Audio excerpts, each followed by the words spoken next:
This is a subject that I've been honestly looking for the quote unquote right time to finally talk about and to do a deeper dive into. But I'll be honest, I realized that there is no perfect time. And what was holding me back more than anything else was fear. Not fear of, telling the truth per se, but this is a difficult conversation to have, period. Anytime you talk about kids, and more specifically, kids being exploited in these kinds of ways that I can even say at length or in depth on platforms like this, but I just use like the R word. Kids that are R-worded. It's a different kind of evil. And, I believe that when the story of Epstein was kind of taking this virality, I thought it was because all these people cared so much about these kids. I believe that. I believe that it wasn't just about controversy. It wasn't just about conspiracy and people wanting to latch onto something that was going to get clicks and views. I thought it's because they actually cared about the victims. But what I've come to realize is that there are people who do, but they're fewer than most. Because we have these cases happening right in front of us. It's like 300,000 children went missing at the American border. And thanks to Donald Trump and his administration, thanks to his Homeland Security, his FBI, we have retrieved 13,000 of these kids. 13,000. Saving one is a miracle. Saving 13,000 is a gift from God himself. So that's ignored in the media. They claim to care so much about Epstein. Oh, but it's about the victims. It's about the children. No, it's not. It's about tabloids. Because why are y'all not talking about what's happening right now and has been happening for the last 25 years in the wide open for everybody to see? 250,000 victims of this. And the world has turned a blind eye to it. And it took for individuals like Tommy Robinson, whatever you may feel about the man, that's your prerogative. But he was one of the only voices in the wilderness crying out, and nobody was listening. His own family members wanted to do away with him. They threw the man in prison. And now, lo and behold, because they have been forced to, here we have it all unfolding in front of us. So this is the story of the R-word gangs in England that has been perpetuated by jihadists or Muslim Pakistanis. And I'm not using this as a means to just pick on these people. That's the easy scapegoat. This is racism. This is Islamophobia. No, these are the facts. There is a group of men by the thousands who come from the very same group, the very same demographic, that have been allowed to roam freely because people are afraid to be labeled as racists.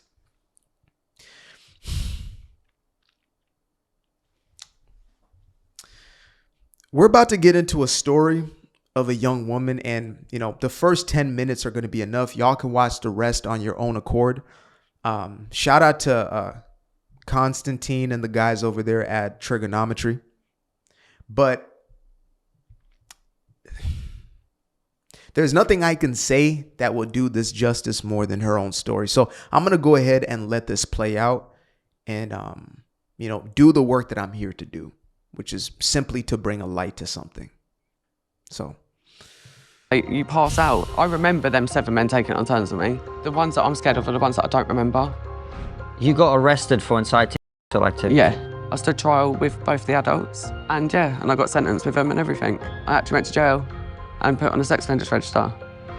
I spent my 18th birthday in jail. I missed my auntie's funeral in jail.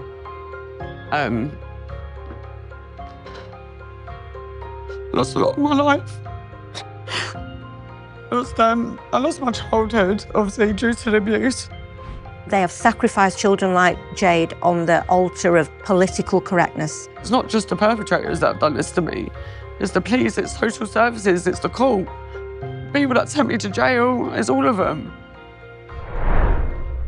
Maggie Oliver and Jade, welcome to the show. Maggie, welcome back. You're, of course, the police whistleblower who's done excellent work exposing the grooming gangs. And Jade, you're someone who's a survivor. We want to talk to both of you about different aspects of this, but let's start with you, Jade. Just tell us your story and what happened to you, how it happened. I was 14. Yeah, it started when I was 14. My dad took me on a drug deal with him. That's where I met my main perpetrator. And then it just went from there.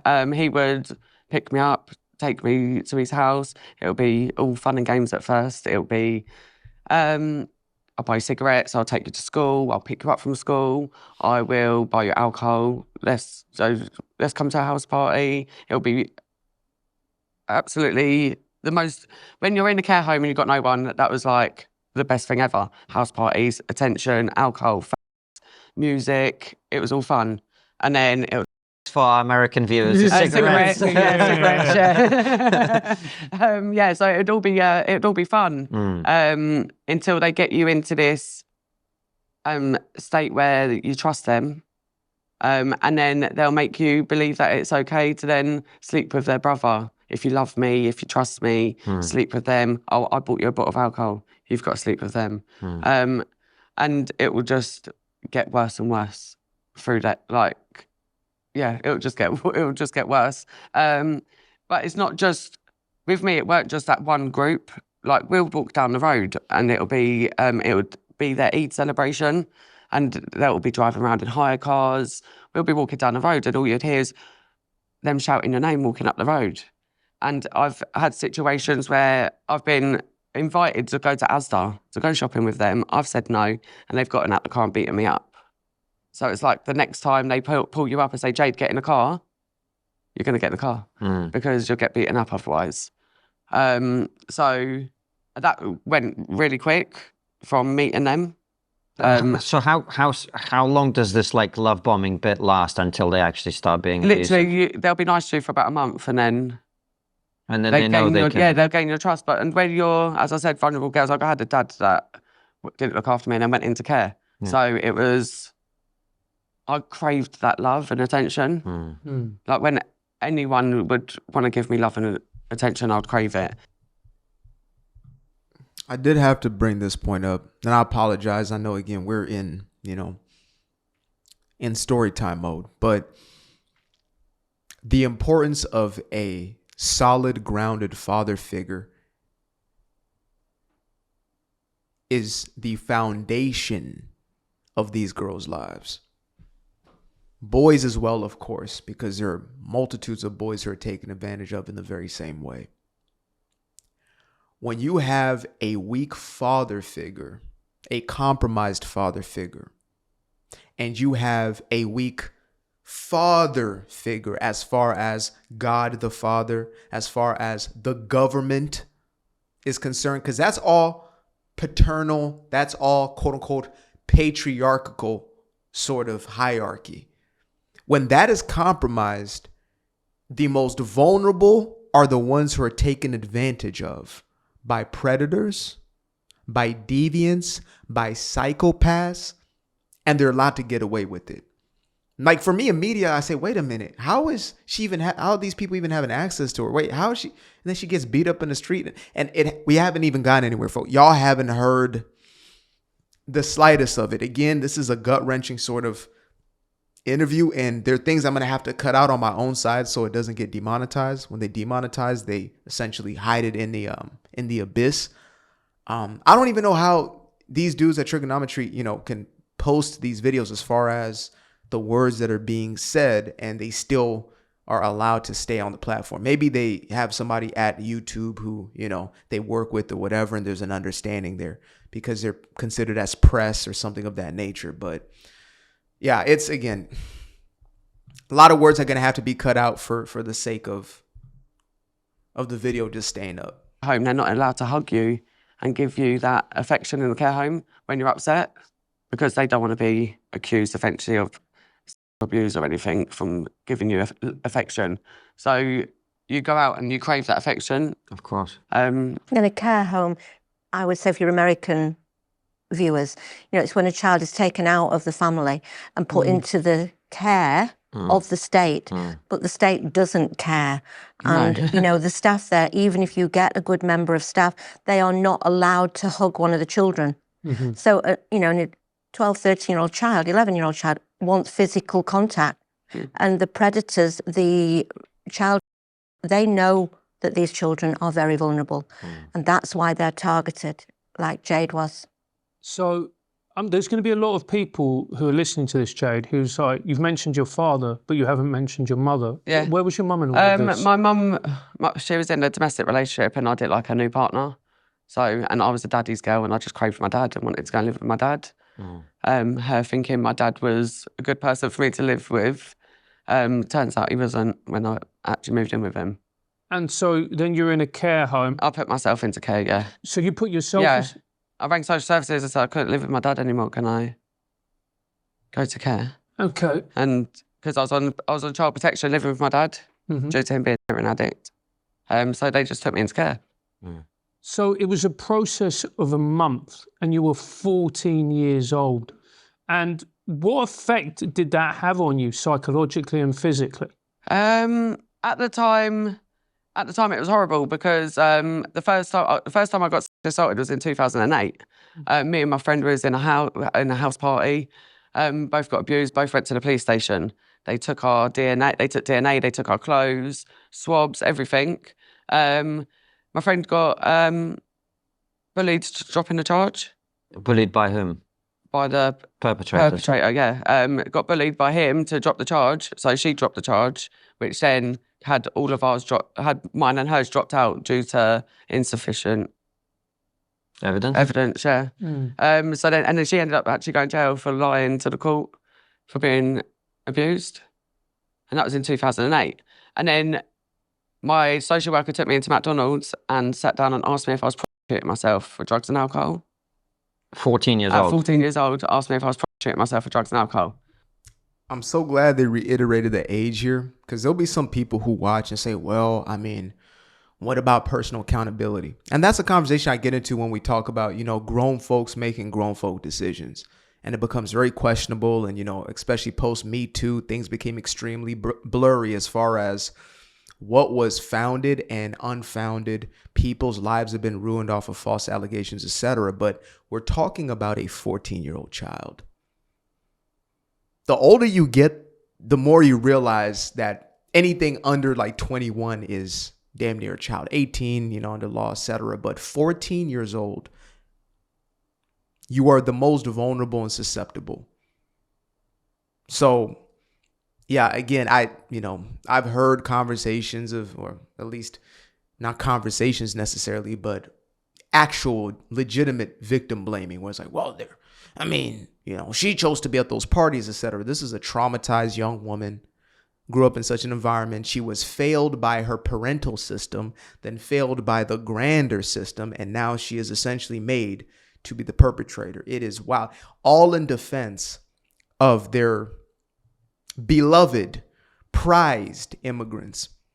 So when you go to the police and they don't believe you, and then social services blame you for being you start believing it. You start believing that yourself. So even though you're out there being abused and you know what you're going through ain't right, when nobody believes you don't cry out for help that much anymore. You just hold it.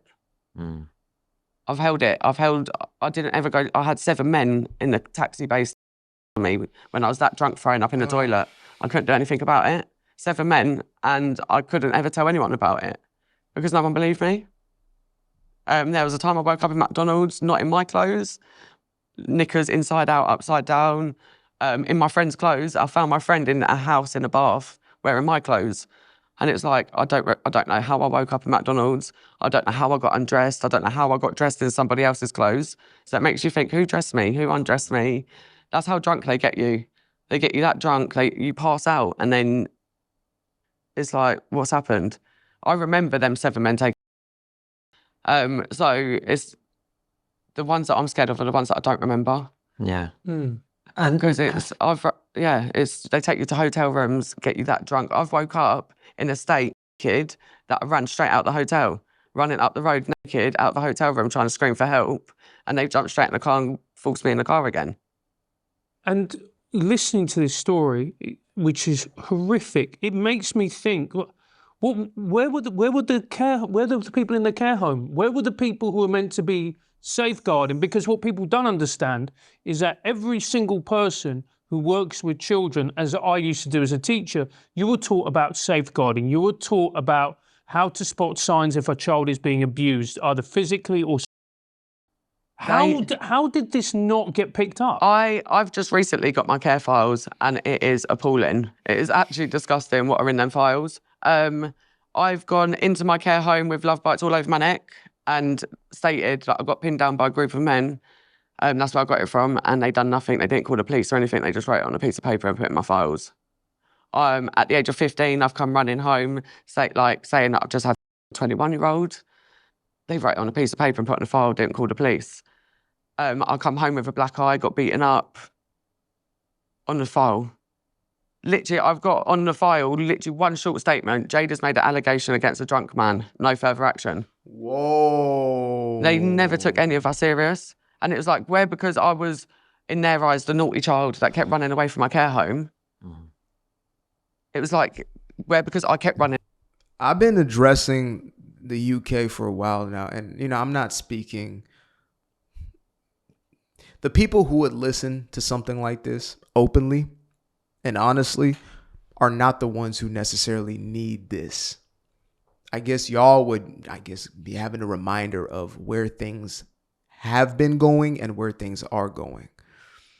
But for the weak, the docile, the ones who are sitting back, the ones who are afraid of being called racist, the ones who are afraid of being non-politically correct or, of not being woke enough, not being allies to these causes, to y'all, you guys let this happen. You're complicit in what's happening to these young girls and what has happened to these young girls. As she said, the police, the government officials, the so-called care homes, etc., complicit. And y'all gonna hear in a little bit, right? Let me see. Yeah, probably in the next 2 minutes or so, where she's gonna explain that there was this pressure of not pointing to that group of men or that group of people because it's considered as racism. You see how deep this goes? The reason I started this channel with hundreds of videos talking about this subject matter here is because I understand how dangerous it is on the other side. When you allow people to be infantilized, you treat them as if they're children, can't make decisions for themselves. Oh, you poor victim. They can get away with victimizing everybody else and nothing happens to them.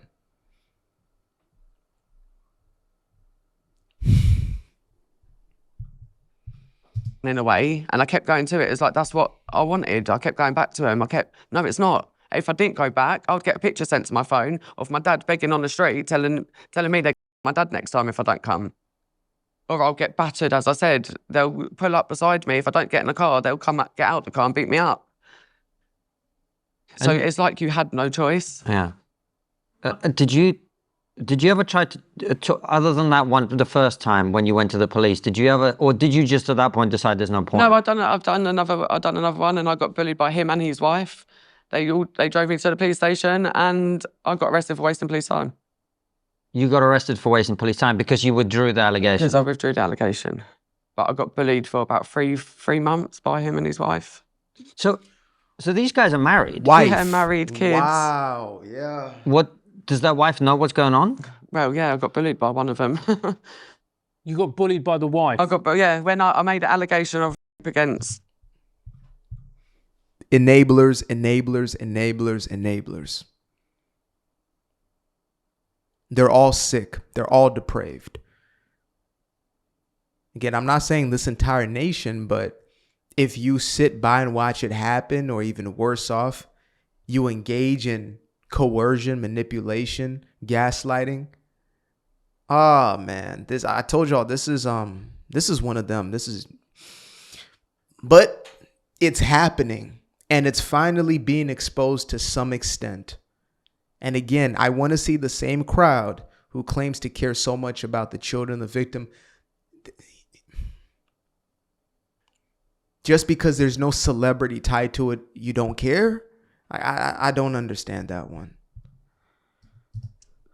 the perpetrator, and he took me to his house, and him and his wife, they'll drive past me, they'll put me in a car.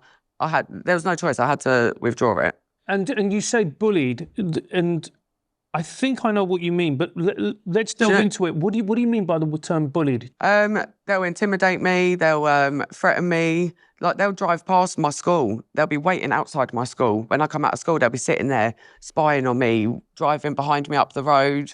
I'll get text messages to the point that it was like, I'm just going to do this. I'm just going to do this because even though my dad put me what he put me through, he's still my dad, and I'll do everything to protect him. I would never let anyone hurt my dad because I didn't follow through with what you want me to do. And where were the teachers in all of this? Because they must have known. They would know. You would be a child at risk, as it's called. Well, during my time, I education. went to a high Asian community school, which most of them don't believe it's true.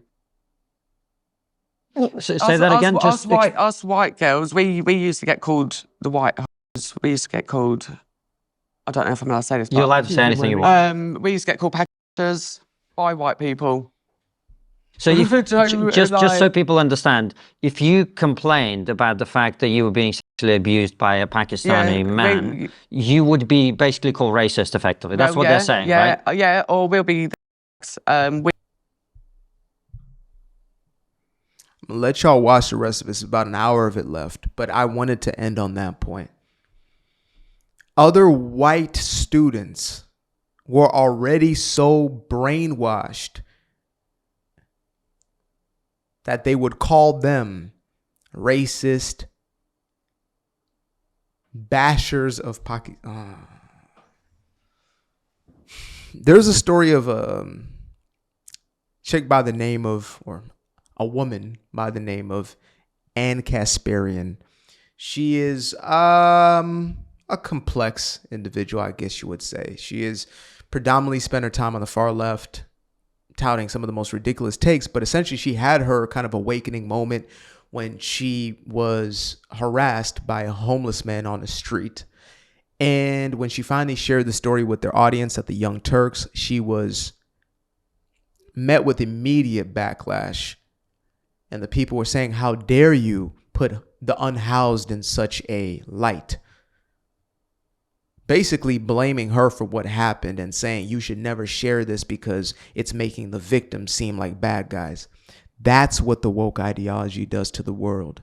And when you couple that with the psychopathic ideologies like jihadism that allows for this, why is it that they're not doing it to their own? Because according to their own doctrine, you can do it to one of theirs. You can turn their women into S-work or S-slaves. You can do it to them. You can R them. It's not considered as such. You have dominated them. You have conquered them. It is your right. That sort of psychopathic ideology and the carriers of that ideology are enabled by this far left wokest, everybody is a victim except for the white people. It allows for this right here. Yeah. Shout out to the, obviously, boys of trigonometry. Shout out to Tommy and the rest of y'all out there who are not ignoring this and calling it out. And how do we do something in our everyday lives? I forget who it was. Man who came out of the USSR. Is it Alex Shavovsky? Something like that. He became a philosopher in our modern time. And he wrote a book basically speaking on, the true solution is to just tell the truth. That's why I take such honor in what I do, because there's no higher calling than to tell and to live the truth for all of us as human beings. And so I put that up here. In a conversation, when somebody is telling a lie, tell the truth. When it's uncomfortable, tell the truth. When it's unpopular, tell the truth. When you're the only one doing it, tell the truth. Call it out. Oh, that's right. No, it's not racism. It's calling out a statistical fact. This group of people is responsible for this behavior. And if you don't address that over and over and over again, And if you don't act upon that as a society and as a culture, you get this. Appreciate you guys for tuning in. Now, if you'd like to stay around, make sure to click that little subscribe button down there, or you can show some love by going to the description below and clicking on the button titled Buy Me a Coffee. Leave a little something there, or click on the Cash App. Leave a little something here. Till the next time, peace. Aquarius. Where? I've been up for hours, I've been up for days, you. Staring at the ceiling, I've been counting strays, you. I've been in my feelings, I've been out of mind. I've been getting visions of the other kind. I've been up for weeks. I'm in the counting blessings over counting sheep. I can never be the type to limit when it comes to me. I used to be the pleaser for the people. I ain't